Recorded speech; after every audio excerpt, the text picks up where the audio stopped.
નમસ્કાર, રિયલ સમાચારમાં આપનું હાર્દિક સ્વાગત છે. સમાચારોની શરૂઆત કરતા પહેલા એક નજર કરીએ આજની હેડલાઇન્સ પર.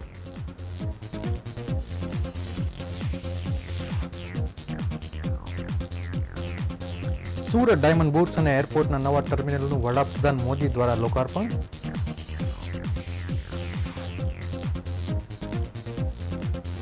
વડાપ્રધાનનો મિની રોડ શો, રત્ન કલાકૃતિથી લઈને મોટી સંખ્યામાં લોકોએ ઝીલ્યું અભિવાદન.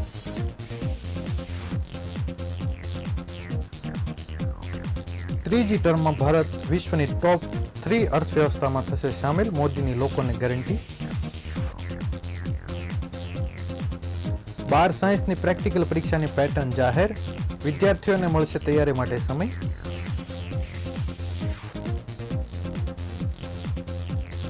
સ્મીમેરના કર્મચારીઓને મહેકમની ઘટ અને રજા સહિતના પ્રશ્ને ધરણા.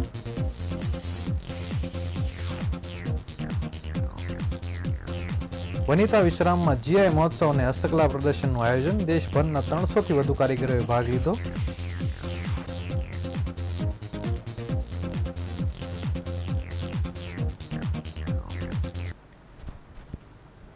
સમાચારો વિગતે જોઈએ.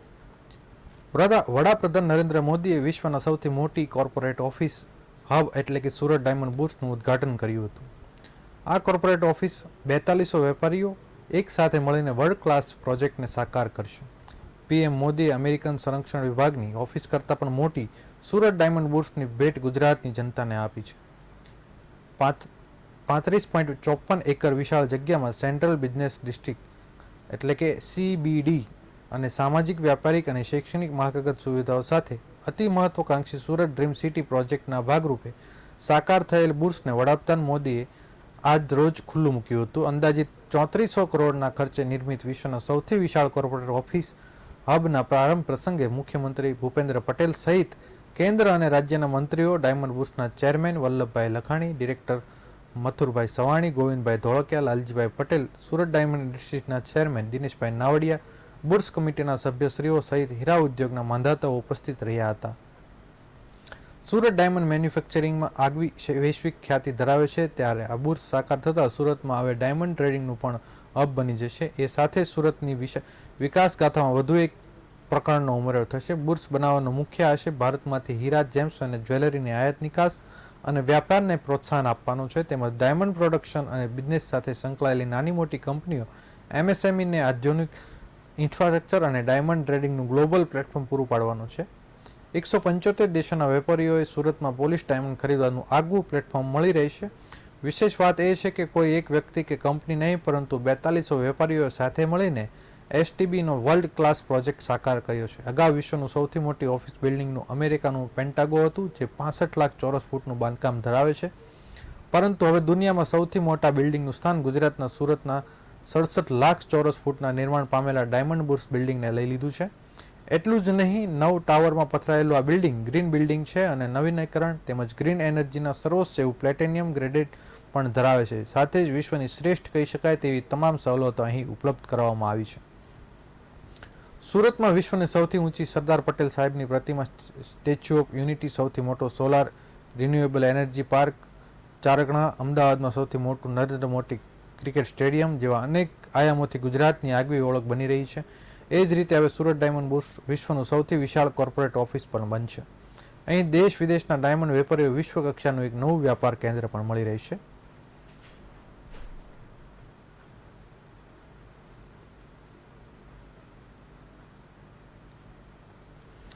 વડાપ્રધાન નરેન્દ્ર મોદીના હસ્તે ડાયમંડ બુર્સ અને એરપોર્ટના નવનિર્મિત ટર્મિનલનું લોકાર્પણ કરવામાં આવ્યું છે. તેની સુરક્ષા વ્યવસ્થામાં 5000થી વધુ અધિકારીઓ અને પોલીસ જવાનો તૈનાત રાખવામાં આવ્યા હતા. સમગ્ર કાર્યક્રમમાં વિસ્તારના ડ્રોન નો ફ્લાય ઝોન જાહેર કરાયો હતો. પીએમ મોદીએ સુરત એરપોર્ટ પર પહોંચીને નવા ટર્મિનલનું લોકાર્પણ કર્યું હતું. તેમની સાથે રાજ્યના મુખ્યમંત્રી ભૂપેન્દ્ર પટેલ, ગૃહ રાજ્યમંત્રી હર્ષ સંઘવી, કેન્દ્રીય મંત્રી દર્શના જરદોશ પણ હાજર રહ્યા હતા. પીએમ નરેન્દ્ર મોદી દ્વારા ₹353 કરોડના ખર્ચે તૈયાર થયેલ સુરત એરપોર્ટના નવા ટર્મિનલ બિલ્ડિંગનું લોકાર્પણ કર્યું છે. મુખ્યમંત્રી ભૂપેન્દ્ર પટેલ સહિત કેન્દ્રના રાજ્યના મંત્રીઓ અને મહાનુભાવો ઉપસ્થિત રહ્યા હતા. નોંધનીય છે કે સુરત હવાઈ મથક હાલમાં દિલ્હી, ચેન્નઈ, બેંગલુરુ, કોલકાતા, હૈદરાબાદ, ગોવા, પુણે, ઇન્દોર, ઉદયપુર, જયપુર સહિત 14 રાષ્ટ્રીય શહેરો અને આંતરરાષ્ટ્રીય રીતે શાહજહાં મારફતે વિશ્વના બાકી ભાગો સાથે જોડાયેલું છે. સપ્તાહ દીઠ 252થી વધુ પેસેન્જર ફ્લાઇટની અવરજવર થાય છે, ત્યારે સુરતને ગત 15મીએ કેન્દ્ર સરકારે આંતરરાષ્ટ્રીય એરપોર્ટનો દરજ્જો આપ્યો છે. સુરત એરપોર્ટનું વિસ્તરણ સમજીએ તો હાલનું ટર્મિનલ હાલમાં 8,474 ચોરસ મીટર છે. ટર્મિનલની જમણી અને ડાબી બાજુનું વિસ્તરણ કરાયું છે, જે કુલ 17,046 ચોરસ મીટર છે, જેની સાથે નવો વિસ્તૃત ભાગ શરૂ થયા પછી ટર્મિનલ બિલ્ડિંગનો કુલ વિસ્તાર 25,520 ચોરસ મીટર થઈ જશે. સુરત એરપોર્ટ આંતરરાષ્ટ્રીય પ્રવાસીઓ માટે પ્રવેશદ્વાર બનશે. જ્યારે આ બાબતે વડાપ્રધાને જણાવ્યું હતું કે સુરતને ઇન્ટરનેશનલ એરપોર્ટનો દરજ્જો મળ્યો છે. આજે સુરતનું સપનું પૂરું થયું છે. મને યાદ છે કે હું પહેલા આવતો ત્યારે સુરતનું એરપોર્ટ કરતાં બસ સ્ટેશન સારા હતા, ઝૂંપડી જેવું લાગતું હતું. આજે ક્યાંથી ક્યાં પહોંચી ગયું તે સુરતનું સામર્થ્ય દર્શાવે છે. સુરતથી દુબઈની ફ્લાઇટ આજથી શરૂ થઈ છે. ખૂબ જ વહેલી તકે હોંગકોંગની ફ્લાઇટ શરૂ થઈ જશે. હવે ગુજરાતમાં 3 ઇન્ટરનેશનલ એરપોર્ટ બન્યા છે, જેને લીધે હીરા ઉપરાંત ટેક્સટાઇલ, ટુરિઝમ, એજ્યુકેશન, સ્કિલ સહિત દરેક ઇન્ડસ્ટ્રીને લાભ મળશે.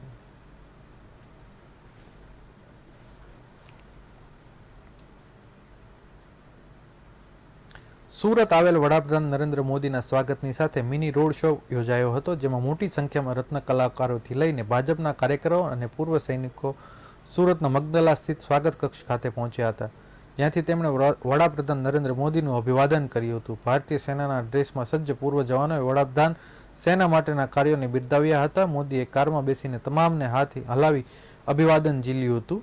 મોદીના રોડ શોને લઈને અલગ અલગ 10 જગ્યાએ સ્વાગત પોઈન્ટ બનાવાયા હતા. સ્વાગત કક્ષમાં મોટી સંખ્યામાં ભાજપના કાર્યકરોની હાજરી પણ જોવા મળી હતી.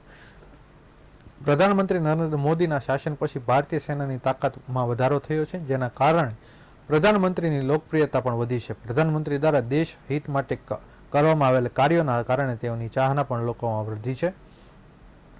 સુરતીઓ અલગ અલગ રીતે પોતાના નેતાને આવકાર્યા હતા. કોઈક ભજન ગાઈને તો કોઈકે ટેટુ કરાવીને વડાપ્રધાનને આવકાર આપ્યો હતો. સુરત એરપોર્ટથી ડાયમંડ બુર્જ સુધીના માર્ગ પર માનવ મહેરામણ ઉમટી પડ્યું હતું. લોકોની ભીડ જોતા પોલીસ દ્વારા ચુસ્ત બંદોબસ્ત ગોઠવી દેવામાં આવ્યો હતો. લોકો માટે ખાસ સ્કેનિંગ મુકાયા હતા અને લોકોનું સ્કેનિંગ કરીને રોડની સાઈડમાં ઊભા રાખવામાં આવ્યા હતા. રોડ શોનો રૂટ ભગવામય બન્યો હોય તેવો નજારો જોવા મળ્યો હતો. લોકોએ નાચગાન પણ કર્યું હતું અને મોદીના ઉત્સવમાં જાણે આગમનમાં ઉત્સવ ઉજવાયો હોય તેવી રીતે પણ રોડ શો જોવા મળ્યો હતો.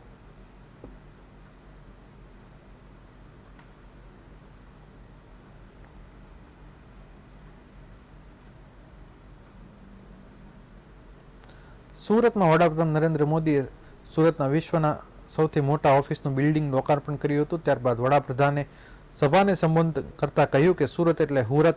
ગુજરાતમાં ભાષણની શરૂઆત કરતા મોદીએ કહ્યું કે ઇતિહાસનો અનુભવ વર્તમાનમાં ભવિષ્યમાં દૂરંદેશી એટલે સુરત કામમાં લોચો ન મારે અને ખાવામાં છોડે નહીં. સાથે જ હીરા ઉદ્યોગમાં ડાયમંડ બુર્જને વિશ્વનો સૌથી શ્રેષ્ઠ હીરો ગણાવીને ભરપેટ વખાણ કર્યા હતા. વડાપ્રધાને સુરતીઓને સામર્થ્ય બેજોડ ગણાવ્યું હતું અને સુરતની યાત્રાઓ ઉતાર ચઢાવ ભરી રહી છે. વૈભવ જોઈને અંગ્રેજો પણ આવ્યા હતા. દુનિયાના સૌથી મોટા જહાજ બનતા હતા. બહુ સંકટ આ શહેર પર આવ્યા છે, પરંતુ સુરતીઓ સાથે મળીને સૌ સાથે સામનો કર્યો હતો. 84 દેશના વાવટા ફરકતા હતા, પરંતુ હવે 100 દેશના ઝંડા અહીં ફરકશે. મોદીએ સુરતીઓનો વખાણ કરતા કહ્યું કે સુરતીઓ ભલે શેરીના નાકે ન જાય, પણ દેશ વિદેશમાં ખૂબ ફરે છે. 45 વર્ષ અગાઉ હું સાંભળતો કે જે લોકો સૌરાષ્ટ્રથી સુરત આવ્યા તે કહેતા કે 2 બાઇક અથડાય તો અમારા સૌરાષ્ટ્રમાં તલવાર નીકળે છે, પરંતુ અહીં સુરતમાં તારી અને મારી પણ ભૂલ એમ કહીને સમાધાન થાય છે. સુરતીઓ ખાવા પીવાના શોખીન છે. શરદ પૂનમને દુનિયા છત પર જાય છે અને સુરતીઓ ફૂટપાથ પર બેસીને ઘારી આરોગે છે. સાથે જ સુરતમાં ભારે વરસાદ હોય, કમર સુધીના પાણી હોય, પણ ખાવા પીવાના શોખીનો ભજીયા ખાવાનું ચૂકતા નથી. સુરતે ગુજરાત અને દેશનું ઘણું આપ્યું છે, પરંતુ સુરત પાસે હજુ ઘણું સામર્થ્ય છે. આજ તો શરૂઆત છે, હજુ ઘણું આગળ આપવાનું બાકી છે. સૌના સાથના કારણે આ શક્ય બન્યું છે. આ મિશનની સફળતા પાછળ નમ્રતા રહેલી છે. સૌનો સાથ સૌને સાથે લઈ ચાલે છે. આ બિલ્ડિંગ વિદ્યાર્થીઓ અને ગ્રીન બિલ્ડિંગના બનાવનાર માટે પણ એક આદર્શ બની રહેશે. ડાયમંડ અને જેમ્સ જ્વેલર્સ માટે આફત પણ છે અને અવસર પણ છે. ત્યારે જેમ્સ એન્ડ જ્વેલરી સેક્ટરના ટોટલ એક્સપોર્ટમાં પણ માત્ર 3.5% છે. સુરત નક્કી કરે તો સુરત ડબલ ડિજિટમાં પણ ઝડપથી આવી શકે. એ હું સુરતને ગેરંટી આપું છું કે તમારા દરેક પ્રયાસમાં સરકાર સાથે રહેશે. આ સાથે જ વિશ્વ પણ ભારત તરફ આવી રહ્યું છે. ભારતની ચર્ચા વિશ્વમાં છે, જેથી લોકો લાભ હીરા ઉદ્યોગનો મળી શકે. તેમ છે, જેથી સંકલ્પ લઈને તેની સિદ્ધિ કરવા આહ્વાન કરું છું.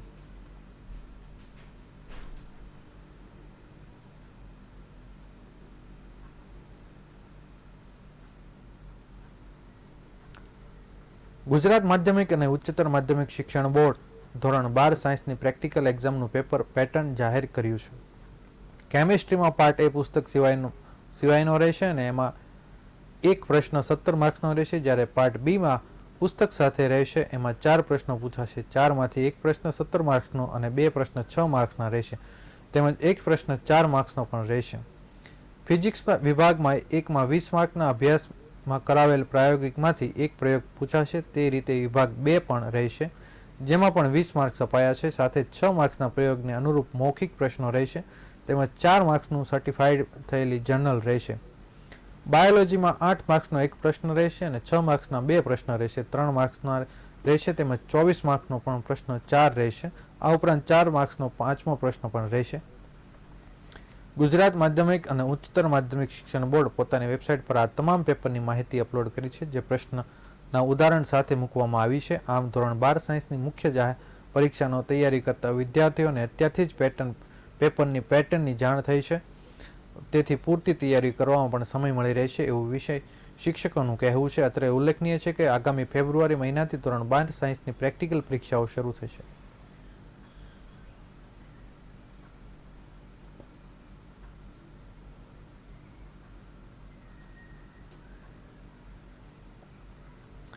પાલિકા સંચાલિત સ્વિમેરમાં 1 વર્ષથી વોર્ડબોય આયા અને સફાઈ કામદારોની અનેક જગ્યા ખાલી છે. ઉપરાંત પરચુરણ રજા અને સેનિટાઇઝેશનની કામગીરી માટે નાયબ આરોગ્ય અધિકારી નવી જગ્યા તાકીદે ભરવા જેવા પડતર પ્રશ્નને લઈને શનિવારે ચોથા વર્ગના કર્મચારીઓ દ્વારા પ્રતિક ધરણા કરવામાં આવ્યા હતા અને ડીનને આવેદનપત્ર અપાયું હતું. સ્મીમેર હોસ્પિટલમાં છેલ્લા 1 વર્ષથી વોર્ડબોય આયા અને સફાઈ કામદારોની અનેક જગ્યાઓ ખાલી છે, જેના કારણે એક કર્મચારી 4 થી 5 જગ્યાએ કામગીરી કરવી પડે છે અને કર્મચારી પર કામનું ભારણ વધુ રહી રહ્યું છે, જેના કારણે ઘણી વખત દર્દી સંબંધિત કામગીરીમાં વિલંબ થવાના કારણે સગા સંબંધીઓ સાથે ઘણી વખત ઘર્ષણ પણ થાય છે. જેથી ખાલી પડેલી જગ્યાઓ તાકીદે ભરતી પ્રક્રિયા હાથ ધરી ભરવામાં આવે તેવી યુનિયન દ્વારા માંગણી કરવામાં આવી છે. 11 મહિના પહેલા સુપ્રિન્ટેન્ડન્ટના પરિપત્રમાં 5 પરચુરણ રજા આપવાનો ઉલ્લેખ હોવા છતાં રજા અપાઈ નથી, તેમજ સેનિટેશન વિભાગ માટે નાયબ આરોગ્ય અધિકારીની જગ્યા પણ નિમણૂક કરવામાં આવી નથી. આ માંગણીઓ પૂરી ન થાય તો શનિવારે યુનિયનના આગેવાનોમાં ડીન ઓફિસ ખાતે પ્રતિક ધરણા કરી તાકીદે નિવડો લાવવા રજૂઆત કરી હતી.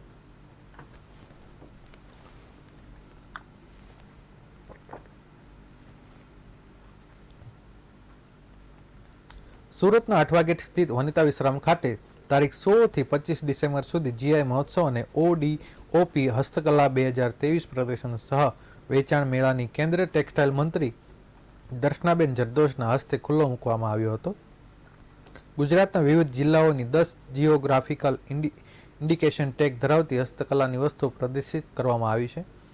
કમિશનર કુટીર ગ્રામ ઉદ્યોગ તેમજ DPIIT ન્યૂ દિલ્હીના સંયુક્ત ઉપક્રમે યોજાયેલ 10 દિવસીય જિયોગ્રાફિકલ ઇન્ડિકેશન હસ્તકલા મહોત્સવ વન ડિસ્ટ્રિક્ટ વન પ્રોડક્ટ 2023 કાર્યક્રમમાં ગુજરાત સહિતના રાજ્યના અંતરિયાળ વિસ્તારના હાથશાળ, હસ્તકલા, માટીકામ, ચર્મોદ્યોગ, કુટીર ઉદ્યોગ અને જીઆઈ ટેગ ધરાવતા 300થી વધુ જેટલા કારીગરો અને સંસ્થાઓ ભાગ લીધો છે.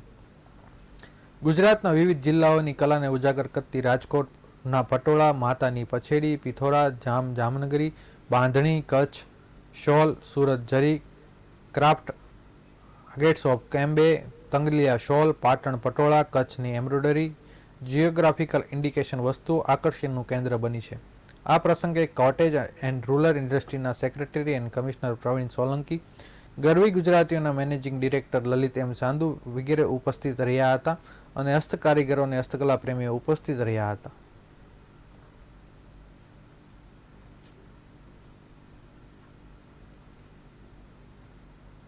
કમિશનર અને સચિવ કુટીર ઉદ્યોગ ગુજરાત સરકાર તથા DPIIT ભારત સરકારના સંયુક્ત ઉપક્રમે આ એક્ઝિબિશન્સની આયોજન કરવામાં આવ્યું છે અને આ એક્ઝિબિશન્સની અંદર આશરે 300 સ્ટોલ લાગેલા છે. એની વિશેષતા એ છે કે એ સ્ટોલની અંદર જિયોગ્રાફિકલ ઇન્ડિકેશન્સ એટલે કઈ પ્રોડક્ટ છે, કયા વિસ્તારમાં બની છે અને અધિકૃત કારીગરે બનાવી છે, હાથથી બનાવેલી છે, એવા પ્રકારનો જે ખાતરીબંધ માલ આપ લઈ શકો એવા પ્રકારના કારીગરો અહીંયા આવ્યા છે. 19 રાજ્યો ભારતભરના છે ત્યાંથી આ કારીગરો આવ્યા છે. 115 ક્રાફ્ટ છે અને 205 કારીગરો આખા દેશભરમાંથી આવ્યા છે. એની સાથે વન ડિસ્ટ્રિક્ટ વન પ્રોજેક્ટ જે ભારત સરકારનો ફ્લેગશિપ કાર્યક્રમ છે એના 100 કારીગરો આપણે ગુજરાતમાંથી આવ્યા છે.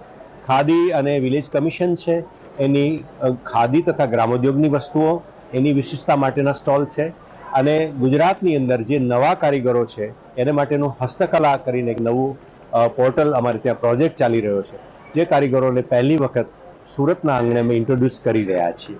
સમગ્ર એક્ઝિબિશન છે એ 16 થી 25 ડિસેમ્બર સુધી રહેશે અને એમાં ફૂડ કોર્ટની પણ સુવિધા છે. અલગ અલગ ક્રાફ્ટ અને અલગ અલગ હેન્ડલૂમ્સની પ્રોડક્ટ છે. ટાંગલિયા છે, વાંસકામ છે, વારલી છે મહારાષ્ટ્રમાંથી, છેક મછલીપટ્ટમ કેરળથી માણસ આવ્યા છે જેણે બંદર લાડુ કરીને પ્રોડક્ટ છે. પછી પેઇન્ટિંગ્સ છે, એ પછી ગ્રહ સુશોભનની વસ્તુઓ છે, લિંગ્વિશિંગ ક્રાફ્ટ છે, માનો કે ટાંગલિયા છે. તો અચ્છા, સાડીની અંદર બનારસની સાડી પણ છે.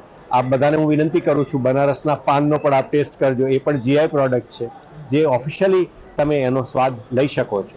આ આખા એક્ઝિબિશન્સની વિશેષતા એ છે કે 300 સ્ટોલની અંદર સમગ્ર દેશમાંથી અને ગુજરાતમાંથી પસંદ કરેલા એવા આર્ટિઝન્સ છે જે હસ્તકલા અને હાથશાળના નમૂનાઓ અહીંયા પ્રદર્શિત કરવાના છે. સુરતની જનતા માટે અમારે ખાસ નિવેદન છે કે આપ આની મુલાકાત લ્યો. આપણે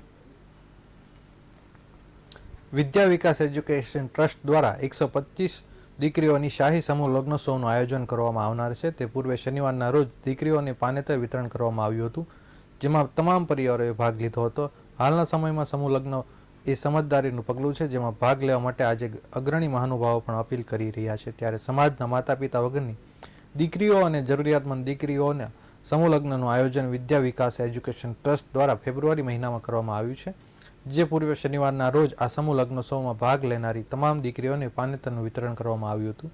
આ પ્રસંગે મુખ્ય મહેમાન પદે શિક્ષણ મંત્રી પ્રફુલભાઈ પાનસેરિયા, યુરો ફૂડના ચેરમેન મનહરભાઈ સાચપરા, મેયર દક્ષેશ માવાણી તેમજ દાતાશ્રી અને અન્ય મહાનુભાવો હાજર રહ્યા હતા અને તેમના વરદ હસ્તે 125 દીકરીઓને પાનેતર વિતરણ કરવામાં આવ્યું હતું. તેમજ દિવ્ય શાકોત્સવ અને ભવ્ય લોક ડાયરાનું આયોજન કરવામાં આવ્યું હતું, જેમાં મોટી સંખ્યામાં લોકોએ ભાગ લીધો હતો.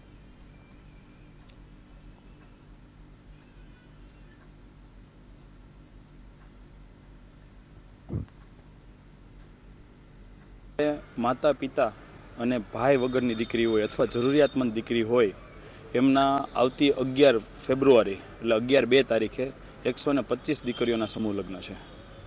કઈ રીતનું સમગ્ર આયોજન છે અને શું કહેશો લોકોને ખાસ કરીને? સમગ્ર આયોજન દાતાશ્રીઓના સહયોગથી આ સમગ્ર આયોજન થઈ રહ્યું છે અને જે પણ યુવા ટીમ છે ટ્રસ્ટની એમના તમામ સહયોગથી આયોજન થઈ રહ્યું છે.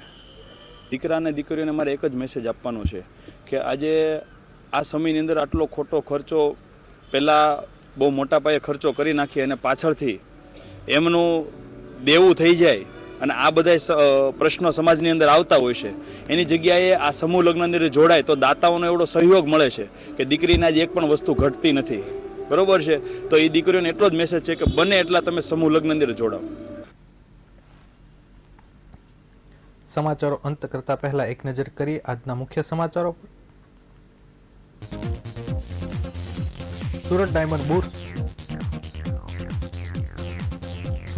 બુર્સ અને એરપોર્ટના નવા ટર્મિનલનું વડાપ્રધાન મોદીના હસ્તે લોકાર્પણ.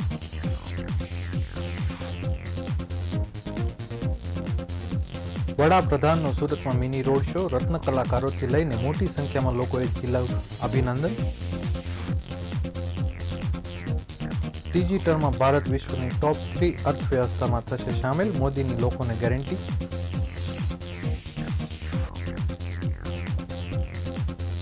બાર સાયન્સની પ્રેક્ટિકલ પરીક્ષાની પેટર્ન જાહેર, છાત્રોએ તૈયારી માટે મળશે સમય.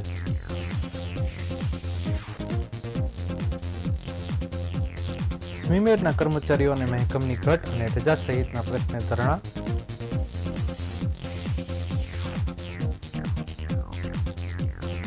વનિતા વિશ્રામમાં જીઆઈ મહોત્સવ અને હસ્તકલા પ્રદર્શનનું આયોજન, દેશભરના 300થી વધુ કારીગરોએ ભાગ લીધો.